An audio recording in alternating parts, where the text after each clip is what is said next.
if my wife didn't send me the text, says, I don't see you smiling when practice anymore. You're not smiling as much as you would at home. You're not smiling when you're fighting. I end up deleting it because I'm like, damn it! Like, you're right! He has really bad mental issues. He tried killing his family and wife. And no, stop it. You can Google it right now. 911 calls. 911, what's your emergency? I just want to let Chickers know he's a professional fighter because, one, I don't want no cop to get injured. Us and his management team has been trying to get him help for some time now. Actually, the cops were called to my location about a year ago around this time. We've been trying all year for him to get help, and he refuses. And now he's to the point where he's really bad. He's actually worse. He puts holy water on me. I don't know what's going on. I don't want to go near my house. Did he hurt you or your children? What's your husband's name? Tony Ferguson. Today's video tells the heartbreaking story of a fighter who doesn't know when to stop. Tony Ferguson was once one of the UFC's top prospects, and for years, many believed he was destined to become a champion. He went on an incredible 12-fight win streak, tearing through the lightweight division and establishing himself as one of the most dangerous fighters in the sport. Many considered him a rival to Khabib Nurmagomedov, and fans were desperate to see them fight. Tony Ferguson, the one guy that we were always like, how would Tony do? Because he, in his prime, people forget, in his prime, he had a long-ass win streak and f***ing everybody up. He was cutting people, strangling people. He was a beast, dude. Tony Ferguson was a monster. He's 40 whatever he is years old. Like, he's natural. The body just can't do what the mind wants it to do anymore. His brutal training methods took a devastating toll on his body, and eventually the losses started piling up, one after another. He went on an 8-fight losing streak in the UFC, a heartbreaking fall from grace for a fighter who once seemed unstoppable. Ferguson has always been a warrior, and fans admired his resilience. That admiration made it all the more painful to watch as the UFC finally cut him after years of decline.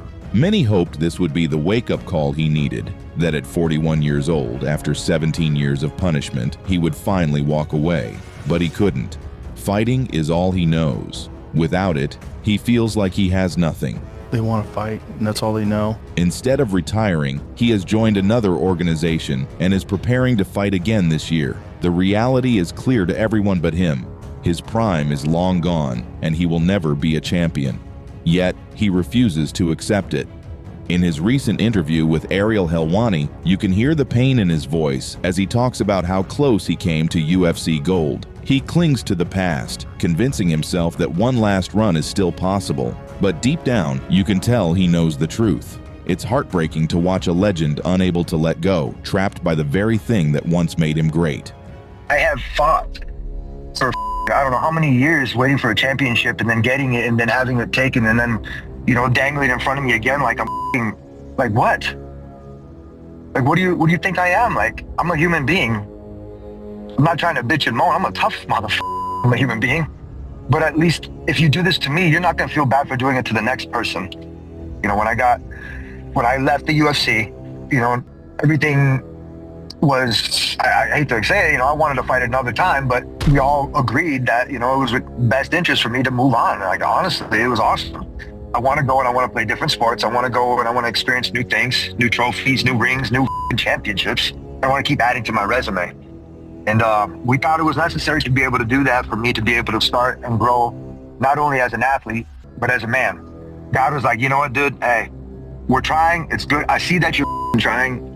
Let's find a new avenue for you. Let's find a new direction. You're going to have to go through this one. And you're going to have to make the trip. And you're going to have to prove to me that this is what you want to do. I'm tired of losing. Like, it's dub season all day from here on out. That a guy that had a 12-fight win streak has an 8 and then come back and steal the show. And win every single fight and go out there and look like a completely different fighter. That's beyond legendary. It's never been done. And I love doing things that never been done.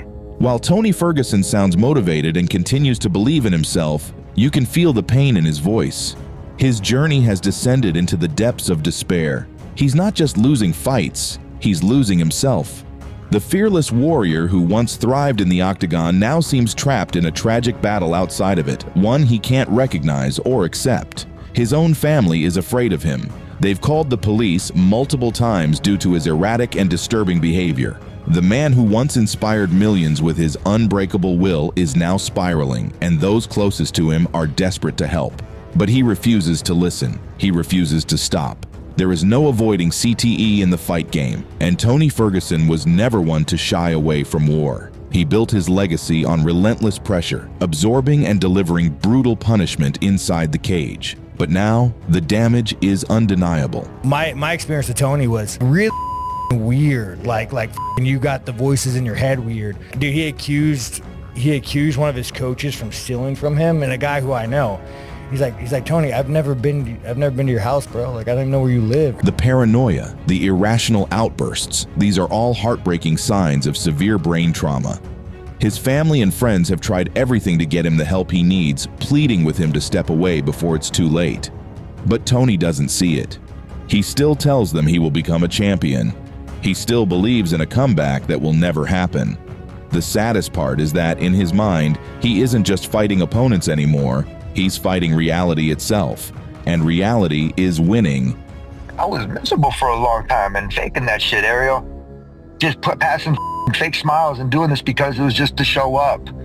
It was hard because in not faking it, it's like you think that's the reality, but damn it, dude, are you really happy?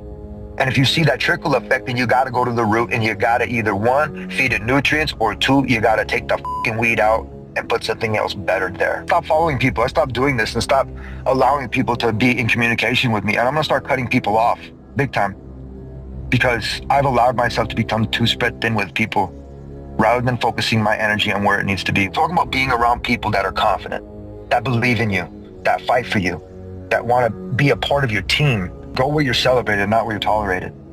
You don't sit around moping, scrolling, looking for other people, try to compare yourself to anybody else. Why do you think you were unhappy? Oh, why do you think, Ariel? Let me ask you. Well, look, there was a movie called Luck, you know? Good luck goes to good luck and bad luck always goes to bad luck. When bad shit happens, it's not like look forward towards all the bad shit, but sometimes domino effect, right? Sometimes shit just kind of rolls in, trickles in, maybe triple, trifecta, whatever you want to call it. God has worked with me in certain ways that I cannot explain. I'm working on my cursing too. That we're going to turn this shit in. I mean, I don't see too many people like being called washed up. You know, you're going to get so washed up that you're going to turn out sparkly clean, and then everything is going to just be not what everybody expected. I guarantee you, I feel what everybody else is feeling when everybody wants to hate on this league because they don't know. One. Two, they're afraid. How many times do you expect to fight this season? Like, have they guaranteed you X amount? Look, at the way I see it, right? A national tournament in college, in high school, it's 5 to win it. I plan on pinning everybody like I was in the Ultimate Fighter. I'm 41 years old, and I'm faster as I'm quicker, I'm more conditioned than a lot of these dudes. But where I'm at is I'm not trying to keep up with them. This is a rat race, but I'm no rat. I'm a turtle, a ninja turtle. I really never see negative, and I think, and I hope, and I know, this is not hope and thinking, no, I know for a fact, and that's what people like. They like a fighter, and damn it, I'm a legendary fighter. I'm working my ass off towards something else. That's it. You know, I'm a dragon warrior. I'm making my ways up. You know, I got a different snap every time I walk in that cage.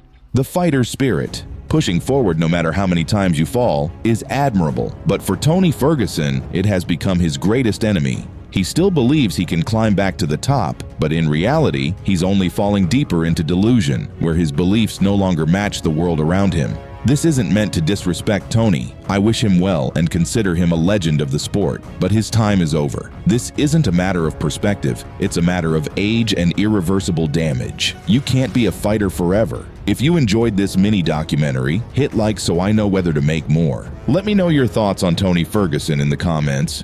Tony is the type of guy to keep fighting when he should have retired long ago.